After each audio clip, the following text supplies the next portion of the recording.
Pandemi COVID-19 memberikan dampak yang besar bagi para pendidik di seluruh Indonesia.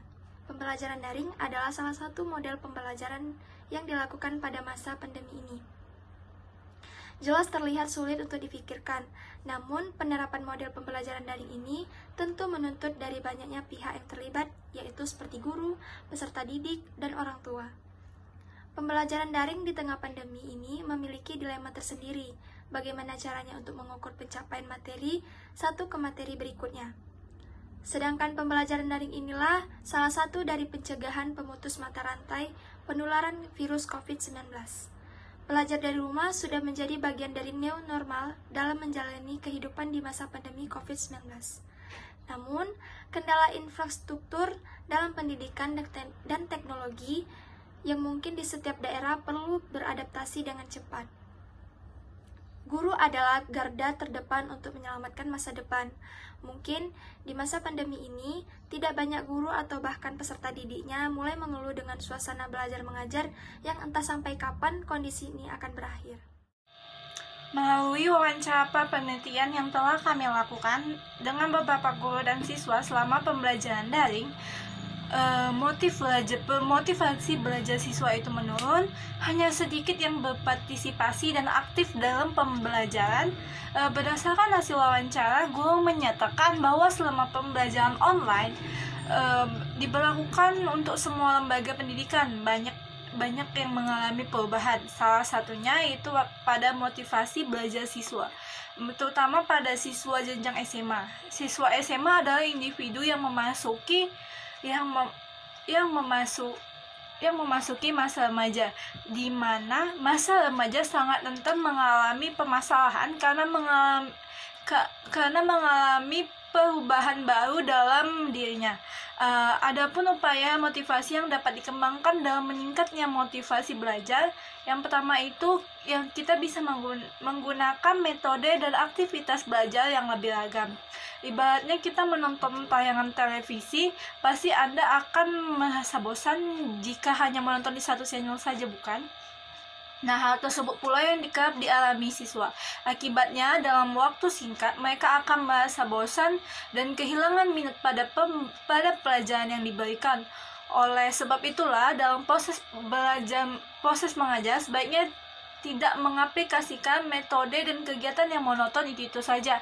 Sudah seharusnya para guru lebih kreatif dan inovatif, memiliki cara menyampaikan materi dalam bentuk menarik dan lebih beragam. Contohnya, membuat materi pelajaran dalam bentuk mid-mat atau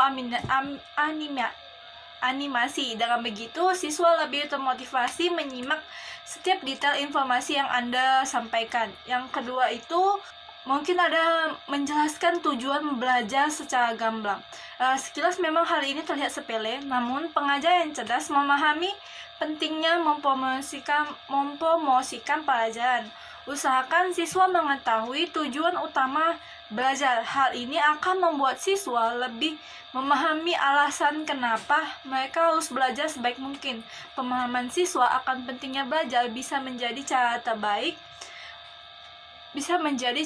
menumbuhkan minat siswa, sehingga motivasi belajar juga meningkat. Supaya lebih relevan, guru dapat mengaitkan tujuan belajar dengan kondisi khusus yang sedang berlangsung saat ini.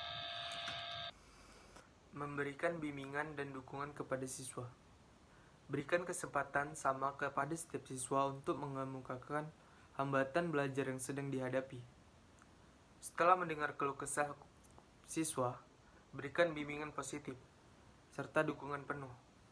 Yakinlah siswa bahwa ia mampu mengatasi hambatan tersebut.